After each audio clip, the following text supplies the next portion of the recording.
New details about the U.S. troops killed in the fighting there. At least 17 Americans have died since the war started. This weekend, CENTCOM says one service member was killed in northern Iraq while trying to detonate a downed Iranian attack drone, and remains have been recovered in Jordan amid the search for a service member still missing after an Iranian attack that left 2 others dead. And just moments ago, the Pentagon identified those 2 soldiers who were killed in Jordan. First Lieutenant Tyler James Feehan, a 25-year-old from Hawaii, and Private Isabel Gonzalez, a 19-year-old from Texas. President Trump spoke about the losses. Well, we feel very badly, but you know, those great people, those great patriots are out there fighting that Iran cannot have a nuclear weapon. Iran has been very, very badly damaged. They've lost everything almost militarily. Let's get to Kevin Liptak live at the White House for the latest reaction from there. Good morning, Kevin. Yeah, this has been one of the deadliest stretch of days since this war began almost 4 months ago, really ratcheting up the cost for Americans, but also deepening the quandary for President Trump.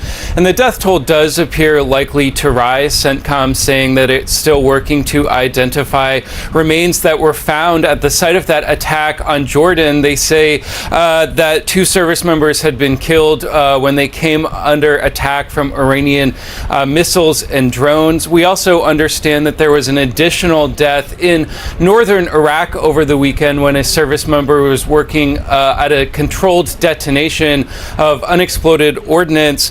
Both of these incidents, I think, underscoring that Iran really does retain missile and drone capabilities that perhaps President Trump may have been underplaying over the last several months, but also seems to have the ability to evade U.S. air defense systems. Really comes amid escalating exchanges between the 2 countries, both sides going after increasingly sensitive targets, including civilian infrastructure. Last night, CENTCOM saying that it carried out the 9th straight consecutive night of attacks on Iran. And I also understand from U.S. officials that additional American firepower is heading to the region, including F-16 jets, F-35 jets, as well as additional aerial refueling tankers, all now heading to the Middle East. It's all, I think, led to some anxieties as you see these increased attacks by the U.S. on southern Iran, that perhaps President Trump could be preparing for some sort of ground invasion. And certainly the president is at something of a strategic crossroads here as he determines which way to go amid this escalating conflict with Iran. Of course, these deaths, I think, just reiterate that the U.S. doesn't actually need ground troops in Iran in order for positions in the region to be at heightened risks. Those troops that are arrayed across the Middle East now coming under fire. 3 American deaths in just 24 hours, a 9th night of strikes. Kuwait intercepting attacks once again this morning. What does this tell you about the threat level to the thousands of troops now, not only in the region, but around the world? So it tells us that our air defenses have to be right all the time, and the Iranians only have to be right once. And unfortunately, we did see some pretty substantive attacks. I'm hearing from multiple U.S. officials that the number of casualties actually in these attacks, particularly in Jordan, was much higher. That there could have been several dozen wounded in Jordan alone, than additional attacks in Saudi Arabia. And that when they hit the base in Erbil in northern Iraq, it was actually it hit a weapons storage depot as well, and there were secondary explosions there. So quite a substantive attack. I'm told that the Iranians also look like they've adapted their tactics based on previous strikes, in which they have maneuverable warheads now coming off of the missiles that are coming in, and that's making it more difficult to shoot things down. So not a lot of information has been released, but that is so far what I'm being told by U.S. officials. The New York Times also reporting that the number of U.S. troops that have been injured in attacks has not been disclosed over the past few weeks. Jordan, in particular, has been on the receiving end of a number of these strikes. What message is Iran sending by specifically targeting Jordan? So Iran, they've targeted Jordan, and this attack was successful, unfortunately, but they've also attacked many of our other bases in the region. So it's twofold. It's part of their overall strategy that they've launched in response to the U.S. Military action that was launched several months ago, and that is they want to maximize U.S. casualties. They want to ensure that the Gulf states and also Jordan, where we have basing that's being used to launch, put pressure on Washington to end the war, and they want to increase the cost of goods by choking off the Strait of Hormuz by holding it at risk. And lastly, they want to cause division within the president's political base. I'm told by multiple sources in the region that those are the four courses of action Iran is pursuing as part of an asymmetric strategy to get the U.S. to end its military operations. Group chat is back, and we're adding retired Air Force Colonel and CNN military analyst Cedric Leighton. Thank you so much for being here. I'm sorry it's under these circumstances, as the death toll of U.S. killed in action is now 17. I want to ask about one of those deaths. They were trying to detonate a drone, right? A Iranian drone lands. They're trying to get rid of it. Someone dies in the process. And it reminded me of the fact that the U.S. has had to have this whole system to intercept and deal with drones, an expensive system. How is it handling up under the onslaught from Iran? Yeah, well, this is one of the key questions that CENTCOM and really all military officials in the U.S. have to answer this morning, Audie. And, you know, one of the things to look at here is that the Iranians have some very cheap, very efficient drones in many respects. So, you know, when you look at one of the common ones, the Shahed 136, about $30,000 a pop.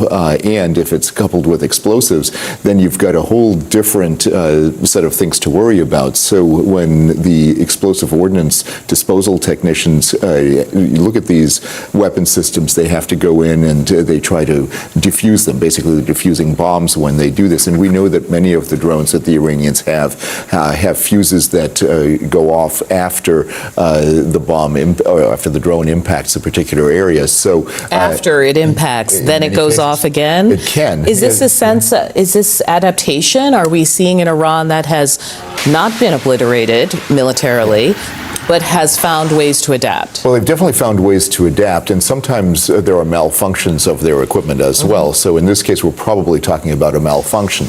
But those are the kinds of things that do happen, and the explosive ordnance folks look at these things in an effort to try to determine what those weapons actually are, what they're capable of, and how they actually, how they explode, how they work, and whether or not there are other countermeasures that we can use. So when it comes to those countermeasures, we're looking at a lot of different things, and it's definitely a very difficult problem set because it's a lot cheaper to throw things like drones of the Shahed type against a particular target than it is to defend. So it's not that we're running out of things, it's that we are running out of the things to intercept? Well, there are some things that we're running out of, or at least that there's difficulty, like, for example, the Patriot missiles. When you look at the PAC-3 interceptors that are part of the Patriot packages, those are, first of all, hard to build. When you look at the rate of production and the rate of expenditure of those missiles, how long can we keep going? Then it becomes a shortage. But the key thing to remember, Audie, is this. CENTCOM and other elements are moving into a different era where we're actually using drones against the Iranians as well. And some of the defense systems that we have right now are actually of the cheaper variety. There's a system called the Lucas system, for example, that is a reverse engineered Shahed drone, and it is about $30,000 to $40,000 as well in terms of its expense. So we're getting to the point where we're getting better at that fiscal equation. But we're going to need money. You said fiscal equation. I know Hegseth is asking for, I think, $80 billion Iran war supplement, 1.5 trillion for the fiscal year, and then a 30 billion estimated current cost of the war at this point. What's the political appetite right now? I mean, once you have service members dying, I have a hard time picturing any lawmaker I've ever met saying, we're not going to give money to this. Sorry, guys. The political appetite is such that Republican leaders are using a maneuver that only needs Republican votes to try to push through this. I think in any other circumstance, you would have found some Democrats who are willing to say, well, we may not love this war, but the Pentagon does need the money and the resources. But because of what we talked about earlier, how the president has not made a case for this war, how they have sought essentially no authorization from Congress to authorize these strikes. The Democrats are saying we're not going to help. With and I just want to say, when we look at the YouGov polling, this is for mid-July, was Iran war a wrong decision? So this is people being asked essentially, how do you feel about the president's handling of the war? Democrats, needless to say, 89% not happy. Independents, 65% saying the Iran war was the wrong decision, not like wrong direction, wrong decision.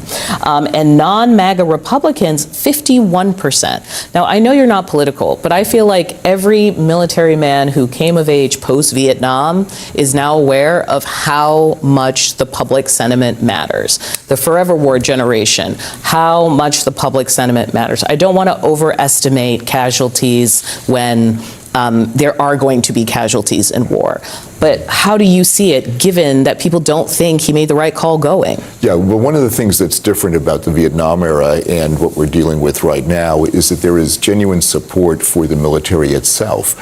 So when you look at the American population at large, there's a lot of support for the military. I have not encountered the types of things that I encountered the first year I went through ROTC. First year I went through ROTC, people who were against, and it was 1980, who were against the Vietnam War. It was still a vestige that was had been over for 5 years at that point, and you looked at a completely different equation. But when it came to basically the election of Ronald Reagan, all of a sudden sentiment changed, even on a liberal college campus. I went to Cornell, and that was a completely different environment. And then, as during the Reagan years, there was a much better sense that people had that the military was becoming better, that was becoming more efficient. And that actually is true because the military learned lessons from Vietnam. They changed the way they did business. And, you saw the debacle, going back to Iran, you saw the debacle in Desert One, which was the hostage rescue attempt. But I think as a result, beyond also the draft and many other things, it's made the U.S. populace more sensitive